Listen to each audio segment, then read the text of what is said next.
What are the 7 ways that cruising will change forever moving forwards? I'm Gary Bembridge. This is another of my cruising tips for travelers. I want to share with you the 7 ways, 7 things I think are going to happen to cruising moving forwards as a result of the shutdown, the whole build up to the shutdown, the pandemic, the way that people are going to travel, and also what I think is going to be essential to be put in place to make cruising safe and acceptable for people to go and head out on cruising vacations again.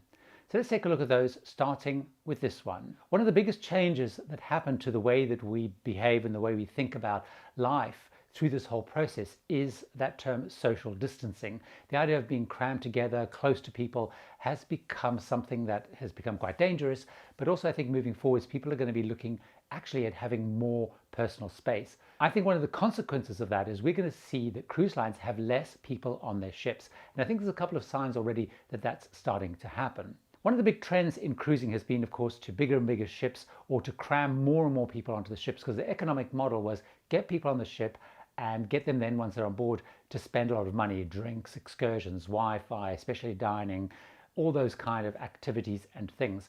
However, I think people are going to want more space. And as we saw in this whole build-up and some of the outbreaks that happen on cruise ships, is people being really close together in small cabins, interacting a lot really in close quarters was a big issue. I think we're going to see cruise lines cruising with less people on board.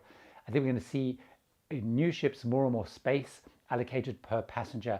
And even on existing ships, I think we will see cruises actually not sailing full. It was interesting in the build-up to the shutdown. I was actually on a cruise just as the shutdown happened, and because also people were nervous of traveling, but there was definitely less people on the ship. You had much more sense of space. Things weren't as crammed and as busy. You could actually create more space when you ate, when you went to the theater, when you went out on excursions. And I think that's going to become the norm. It's very interesting. I've seen a couple of things happening online where I've noticed that some cruise lines in future cruises have actually taken some well-selling cruises off, and I think there's been lots of indications that cruise lines will have less people on board. Of course, the consequences for that is over the longer term, we may see that fares go up because, of course, they need to balance some of those economics. I don't think that's going to happen in the short term. I think fares will stay low for a while as they're trying to attract people back into cruising. But definitely, I think we will see less people, or another way of putting it is we will see more space on average per passenger increasing moving forwards, either because cruise lines won't fill ships to 100% or in fact over 100% capacity. And I think over time we'll see some adjustments to the way that ships are built. The second thing I think we're going to see is linked very much to that, and there's been very, very strong indications, and that's actually not cramming venues completely full. One of the most interesting documents that came out just as I was researching and getting ready to record this is from Genting Cruising. Now, Genting is a really big cruise operator. They own Crystal Cruises, but they also own Star Cruises and Dream Cruises in Asia. And they put out a strategy for how they're planning to move things forwards as cruising starts. And what they're talking about is dramatically reducing the amount of people they let into venues. So for example, in the theatre, they're talking of probably only filling the theatre to half capacity moving forwards to give more people that opportunity to space out. The implications of that, of course, what that could mean, it could mean that perhaps you'll have less shows in the theatre, so the shows will repeat more often, so that actually you have less people in the theatre, and maybe over time theatres are redesigned. But I think it's going to be really interesting the way that they actually limit the amount of people going to venues so people have more space, and I do think it's going to become more of a social norm, the expectation of space. The third thing I think we're going to see, certainly in the first year or so of cruising, is ships are going to be very much more focused on staying close to home and building up even more so their home ports. What we saw over the last couple of years in cruising is there was a real drive to find new itineraries, new places to cruise to, and the cruise lines were pushing their ships all around the world. What we saw in the run-up to the shutdown is that became a real challenge because ships were far away from their home ports, far away from where they had clout, where they had head offices, and we saw increasingly as things developed that international ports were not willing to let cruise ships coming in, and particularly a lot of those ports weren't big cruising centers. They weren't used to having lots of cruise ships in. So I think what we're going to see is actually the cruise lines become much more focused on staying close to home. So that's going to mean people focus very heavily on the Caribbean, people focusing very heavily on the Mediterranean, and probably, I guess, people focusing very heavily on Alaska, all really close to where their head offices are, and they have lots of influence. So what I think we're going to see is the development of more and more home ports in those areas. and building strong relationships with the ports. What we saw is those ships had to sail back to Florida, so either Miami or to Fort Lauderdale, because that's the only place eventually they could find someone willing to let them in, because cruising was so integral and part of that whole ecosystem and the state, and it was just such a fundamental part of what that state is. So I think that's what we're going to see is over the next year or 2 years, it's actually cruise lines retreating much more into where they have influence, where they're strong, and probably also building up much more of a process. So a process, if there are outbreaks, how do the ship come in? How can they get passengers off quickly? Because one of the things we saw, of course, is if you do have an outbreak or you have issues on a ship, historically what cruise lines have done is got people off. And through this whole outbreak, people were being kept on the ships. So I think another reason for sticking close to home ports, sticking close to regions, is they are more likely to be able to build up infrastructure and relationships. So I think that's going to be a really, really big trend. I think there's going to be a move away from spreading their ships all around, all over the place, and looking for new itineraries. The fourth thing I think is going to happen is another very interesting one. One of the things we saw is that as ports closed, and they had less cruise passengers, of course, there was a realization that actually some of these places are very overrun. There was already a lot of discussion around over-tourism and the fact that cruise ships were coming to some of these places, whether it's Venice, whether it's Santorini, and other ports like that, where there was just a sense that it was just too many people and too crowded. As the waves of tourism and cruise ships aren't coming, I think a lot of these destinations are going to rethink their whole approach to tourism, partly because they may be concerned about cruise ships coming in and bringing in disease or infections or whatever, but also bringing in those waves and waves of people. So I think we're going to see more and more ports actually closing to cruise ships because they realized actually they don't want over-tourism in their port. They'll use it as an opportunity. So I think we're going to see fewer destinations willing to take cruise ships. So actually the cruise ships, which is coming back to one of the earlier points I made, are going to focus much more on the traditional areas and perhaps try and identify new itineraries or new ways of exploring those. But I think we are going to see a real consolidation and a reduction actually of the number of places that cruisers go to, partly because they want to stay close to home, but also I think ports are increasingly going to become less interested in having mass tourism. And of course, cruising really creates mass tourism. Without a shadow of a doubt, the way that we embark ships, whether you're crew or passengers, is going to change. Out will go the self-declaration questionnaire. You know, before you boarded a ship, you basically said whether you had vomiting, diarrhea, or you'd visited certain places that might have had some issues in. And there was no incentive for people not to lie in there because they'd be worried they'd either be denied boarding or they'd be restricted to their cabin. We're going to see a much more invasive, if that's the right word, way of embarking. Passengers and crew are going to be screened before they get on a ship. What that takes, I think, will evolve.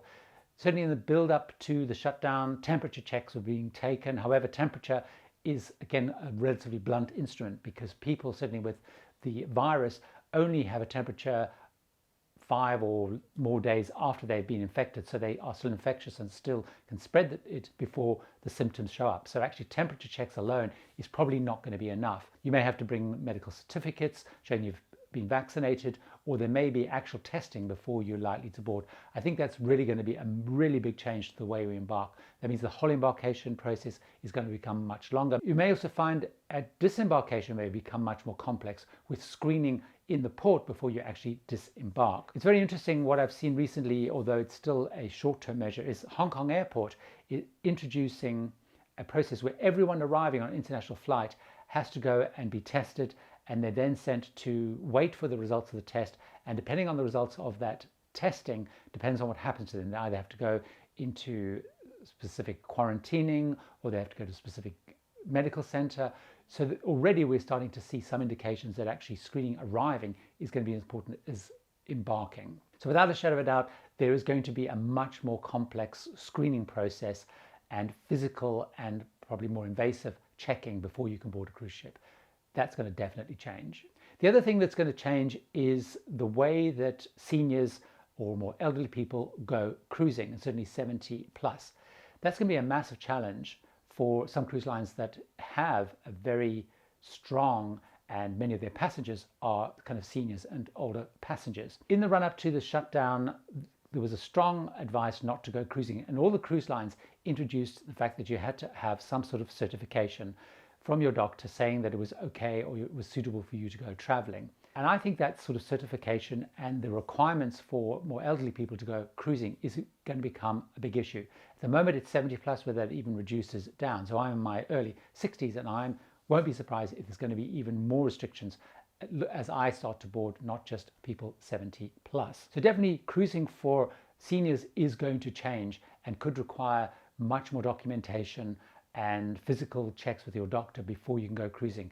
For cruise lines, that becomes a massive challenge. Is they're going to have to find a way of finding new audiences, having less cruises, or finding a way of helping and assisting those people in that age group cruise on their cruise lines. The next thing that I think is really going to change, and there's going to be some fundamentally big changes here, is the design of cruise ships, but particularly the onboard services. And there's four things that I'd like to specifically talk about. First of all, I think we're going to see a real change in medical centers. Medical centers on cruise ships are currently designed to basically manage a situation, and if anyone needs serious treatment, is to get them off the ship as quickly as possible. What we learned in the shutdown is those medical centers don't have the facilities to isolate people. They don't have the facilities with things like ventilators, all that kind of more complex equipment.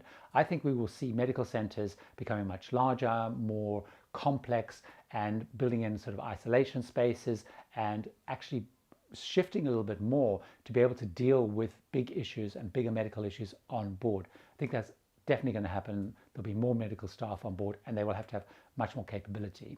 The second thing I think we're going to see, or second thing I'd like to talk about, is self-service. I think self-service and the way that buffets have worked will pretty much disappear in the way they operated. And those self-service or buffet areas will become more served. You see that a lot if there's a norovirus issue on board. And certainly what I saw when I was on the ship in the run-up to the shutdown is the self-service was really locked down. Everything was served by staff. They had gloves, they had masks, and you literally could not touch anything. Salt and pepper dishes were removed. Anything that would have multiple people touching, even self-service coffee and tea, was then taken over and served to you in the buffet. I think buffets and the way that they worked will fundamentally change. They will become served informal dining venues. Third area that I think is going to see a lot of challenge and change is the whole area of air conditioning. There was lots of discussion around what role air conditioning and the way that air conditioning systems work may or may not have spread this airborne virus. And I'm not sure there's any specific data on that. But one thing I've noticed is being more and more talk by cruise lines about changing the air conditioning system. So for example, referring back to Genting, what they've said is all their ships moving forward will change the air conditioning system to only bring in fresh air from the outside. There'll be no recycled air. Of course, that's going to be a challenge moving forwards on land as well for ventilation and air conditioning systems. But I think the whole air conditioning system and the way that works and the way that air is moved around the cruise ship moving forward certainly will become something that gets changed. The fourth area, of course, is the whole protocols and the way things are cleaned on board.